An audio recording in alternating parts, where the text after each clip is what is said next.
भाई कपड़े मर्यादित ही होने चाहिए। हमारे बाप दादों ने तो यही सिखाया, जो मैंने सीखा है वो मैंने बताया कि कपड़े मर्यादित होने चाहिए। पर लोगों को सूट सलवार और साड़ी मर्यादित कपड़े होते हैं, नहीं वो जिसमें ढका हो। अनिरुद्धाचार्य जी सीरियल का हवाला दे रहे हैं। उन्होंने बबीता भाभी के बारे में भी बोला कि जेठालाल बबीता भाभी की तरफ आकर्षित क्यों होता है, ये भी आपने बताया था एक जगह। अगर आप कह रहे हैं ना कपड़े ढके हो तो मेरे को तो हिजाब पहन लेना चाहिए, उस हिसाब से हिजाब पहनने की जरूरत नहीं है। वो तो सबसे ढका हुआ होता है। आपने अच्छे कपड़े पहने। नहीं, महत्वपूर्ण सवाल है। कोई औरत अगर चली जाए, मैं मर्यादित हूँ, लेकिन आपको मेरा बैकग्राउंड नहीं पता। क्या पता मैं रात को पार्टी करती हूँ, क्या पता मैं शराब पीती हूँ, क्या पता मैं घूमती हूँ, घर ले जाती हूँ। हाँ मैं पीती हूँ। बहुत अच्छा। तो मेरे कपड़ों से आप मेरे कैरेक्टर को जज नहीं कर सकते।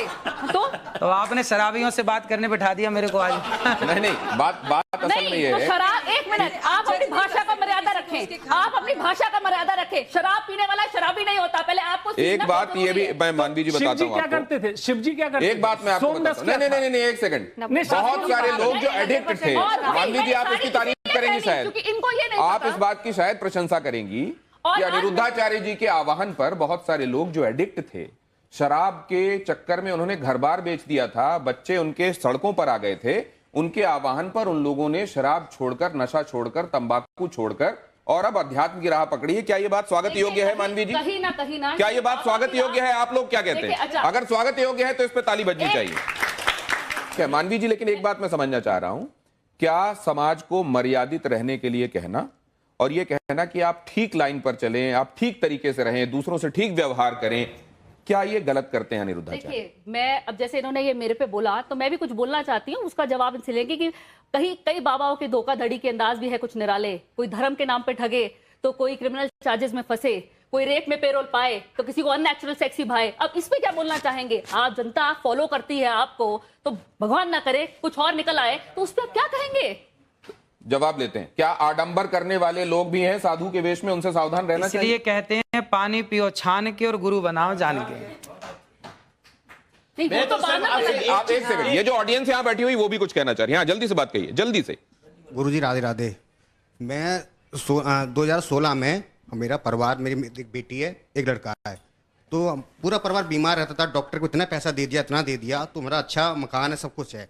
तो मैंने एक गाय का बछड़ा गाय रखी। गाय रखने से अभी तक मैंने 1 रुपया नहीं दिया डॉक्टरों को। 1 रुपया दिया। अभी भी मेरी मिसेज, अभी तक उन्होंने कभी भी चेहरे पे क्रीम नहीं लगाई, कभी भी क्रीम नहीं लगाई। और दूसरी बात, जो कहना क्या चाह रहे हैं, मैं कहना चाहता हूँ, जो भी आप गोबर बताया, गाय का गोबर है ना, उसके उपला बना के छत पे करते हैं। जितने मोहल्ले वाले आते हैं तो जैसे पूजा होती है तो हमारे घर से लेके जाते हैं, तो अच्छा लगता है मोहल्ले वर्ग। अभी तक कोई बीमारी नहीं, कुछ नहीं। बहुत अच्छी बात है। ये प्रमाण है, आप प्रमाण मांग रहे थे। ये देखिए आपके भक्त हैं और आपकी बातों को मानते हैं। ये भी तो सुनते। बीमारी क्या थी आपके घर में?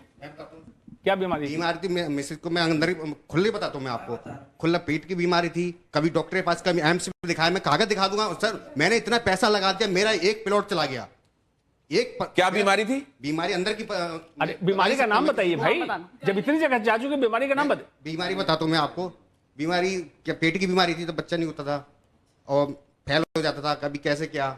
उसके बाद जब गाय रखी तो बहुत कृपा से बहुत कुछ अच्छा हुआ, बहुत अच्छा लगा। और सबको, पूरा मोहल्ला, मैं कहना चाहिए सबको, सबको एक गाय रखना चाहिए घर में। ये मैं एक बात लाइटर नोट पे आपसे जानना चाहता हूं कि जब कोई आपसे भाव विवल होकर ये कह देता है कि गुरुजी मेरे चरणों में आपका कोटि कोटि प्रणाम। हाँ, तो बिल्कुल हमारा तो सबके चरणों में प्रणाम है ही है। राधे राधे गुरुजी, मेरा सवाल आपसे ये है कि आप महापांच पाप के बारे में बात करते हैं, उसमें से एक पाप ये है, जो इंसान मांस खाता है उसके हाथ से पानी नहीं पीना चाहिए, क्योंकि जो उसके हाथ से पानी पिएगा उसी की वाणी बोलेगा। तो अगर हम लोग किसी रेस्टोरेंट या कैफे में जाते हैं, अगर वो वेटर हम लोग को पानी सर्व कर रहा है, हमें क्या पता वो मांस खाता है कि नहीं। इसीलिए तो हमारे बुजुर्ग कह गए बेटा घर पे ही खाओ, घर के बाहर मत खाओ। सिंपल बात।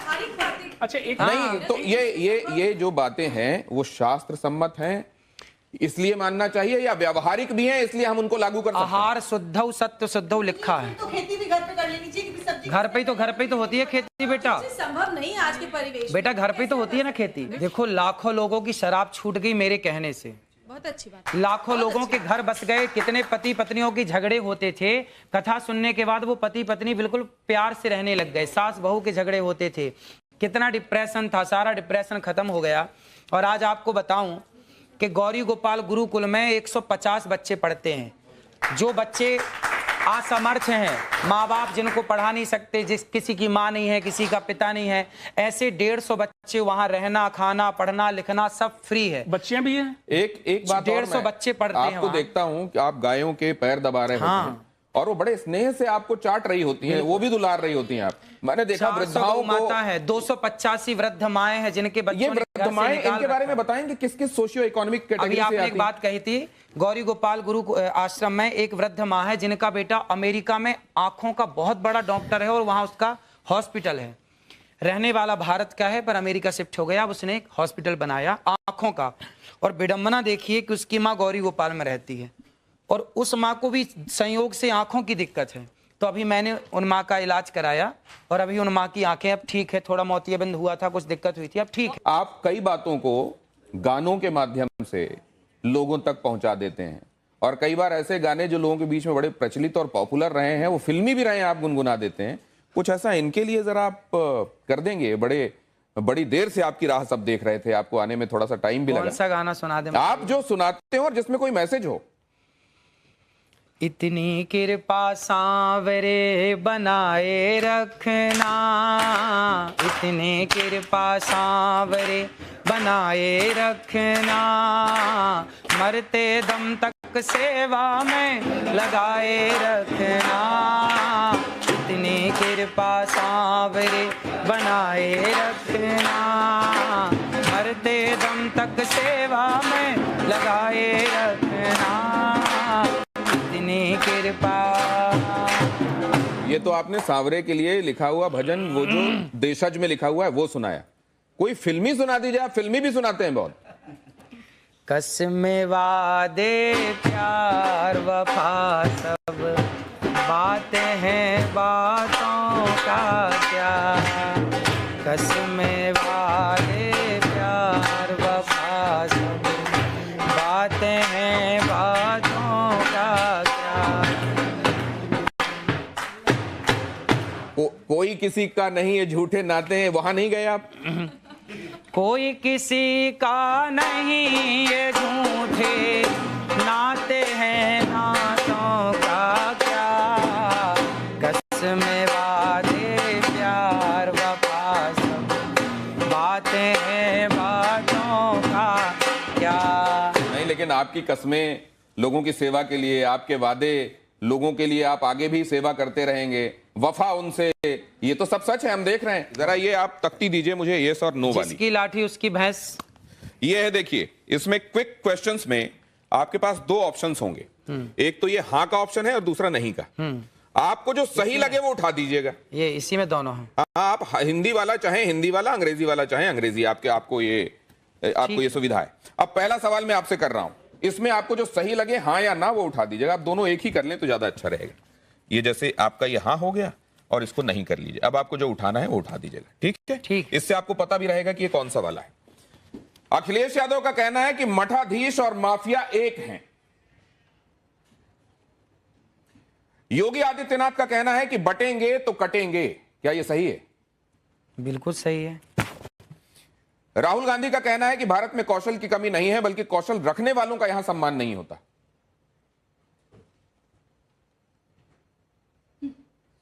कौशल रखने वालों का सम्मान नहीं होता। भारत में कौशल की कमी नहीं है, बल्कि कौशल रखने वालों का यहां सम्मान मतलब नहीं भारत होता। में योग्यता टैलेंट की कमी नहीं है, पर टैलेंट वालों का सम्मान नहीं होता। ये बात सही है। क्या देश में जाति आधारित आरक्षण, क्या देश में जाति आधारित आरक्षण खत्म होना चाहिए या नहीं होना चाहिए? जातिगत आरक्षण, भाई ऐसा है कि जो गरीब हैं, जो वास्तविक में गरीब है, चाहे कोई भी हो, सबको आप हाँ या ना में जवाब दे सकते हैं। इसमें जातिगत आरक्षण खत्म होना चाहिए या नहीं होना चाहिए? अनिरुद्धाचार्य जी कह रहे हैं जातिगत आरक्षण खत्म होना चाहिए। वक्फ बोर्ड की मनमानी पर सरकारी लगाम जरूरी है या नहीं है? वक्फ बोर्ड की मनमानी पर सरकारी लगाम जरूरी है या नहीं है? हाँ है। क्या मुस्लिम सोची समझी रणनीति के तहत अपनी आबादी बढ़ा रहे हैं? हाँ, ऐसा हो रहा है। नरेंद्र मोदी के खिलाफ लगातार बयानबाजी होती है। क्या ये ट्रेंड खतरनाक है और जानबूझकर चलाया जा रहा है? देखो, राजनीति के ज्यादा सवाल मेरे से मत पूछो, क्योंकि राजनीति मेरे को आती ही नहीं है।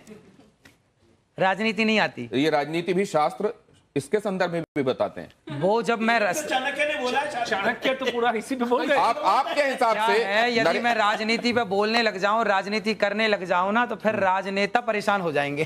तो आप इस बारे में क्या कहते हैं? क्या इसलिए नरेंद्र मैं मोदी के चाहता खिलाफ हूं कि अभी टिप्पणियां मैं- जानबूझकर होती हैं? अभी मैं कथा करूं। अच्छा, ठीक और है। आपके प्रश्न का क्या आप वायरल होने के लिए विवादित बयान देते हैं, यस या नो? ना भैया ना। आपने हाँ उठा दिया था धोखे से। क्या स्त्रियों की मानहानि साक्षात लक्ष्मी और सरस्वती की मानहानि है? हाँ, स्त्रियों की मानहानि नहीं होनी चाहिए। मानहानि नहीं होनी चाहिए। आप आखिरी सवाल जरा मुझसे यह भी बता दीजिए कि कंट्रोवर्सी से अनचाहे भी आपको फायदा होता है फॉलोअर्स बढ़ाने में या नहीं होता है? हाँ या ना? देखो, हम लोग फॉलोवर्स बढ़ाने के पीछे नहीं भागते, हम अपना काम करते हैं। अब देखिए, गौरी गोपाल आश्रम में हमारे को काम है माओ के पांव दबाना। मैं माओ के पांव दबाता हूं। देखिए, गौरी गोपाल आश्रम में ना ब्राह्मण माता भी है, क्षत्रिय माँ भी है, वैश्य माँ भी है, शूद्र माँ भी। मैंने आज तक किसी माँ से कोई जात नहीं पूछी। जो जातवाद की दीवार है, उस दीवार को गिराने का जो मैंने प्रयास किया है, वो समाज को मानना चाहिए। और सभी माओ के मैंने चरण दबाए हैं एक साथ, और सभी माएँ वहां सुखपूर्वक रहती हैं। तो मैं तो सेवक हूं, मैं तो पांव दबाना जानता हूं माओ के, माओ का सम्मान करना जानता हूं, नारी की इज्जत करना जानता हूं। और नारी की इज्जत इसलिए करता हूं क्योंकि नारी साक्षात लक्ष्मी है। अनिरुद्धाचार्य जी के फॉलोअर्स में महिलाओं की भी बड़ी तादाद है। अगर आप देखें, खासतौर से सोशल मीडिया फॉलोअर्स को अगर आप देखें, तो महिलाएं बड़ी तादाद में उसमें हैं। तो एक निवेदन ये भी, महाराज, आप वैसे शास्त्रों का अपने हिसाब से विश्लेषण करने के लिए आप उसके विशेषज्ञ हैं, लेकिन इस तरीके की बातें जो असल में शास्त्र कह रहे हैं, लेकिन व्यवहार में उसका बहुत आप पर रिपरकशन होता है, हो सकता है। क्या आप आने वाले दिनों में उससे गुरेज करेंगे या आपका काम यथावत चलता रहेगा? देखिए, हम तो सीधी बात कहते हैं, अच्छी लगे तो अच्छी है, बुरी लगे तो बुरी है। क्या करें, सीधी बात कहने की आदत है। अब जो सीधी बात कहेंगे तो बुरा लगता है कुछ लोगों को। सीधी बात हम कहते रहेंगे, जिसको अच्छा लगता है। नो बकवास, ये तो आपने ऐड भी कर दिया असल में किसी का अनजाने। सीधी ये, लेकिन उन्होंने एक वादा किया आज कि आने वाले दिनों में विषय विशेषज्ञों को, जो सब्जेक्ट के एक्सपर्ट होंगे, उनको जरूर अपने साथ बिठाएंगे और उनकी टिप्पणियां भी लिया करेंगे। मुझको लगता है इसी से बहुत सारा समाधान हो जाने वाला है। बहुत धन्यवाद आप सभी का मेरे साथ आज चर्चा में जुड़ने के लिए। अनिरुद्धाचार्य जी, आपका विशेष रूप से बहुत बहुत धन्यवाद और आभार। धन्यवाद, धन्यवाद आप सबका।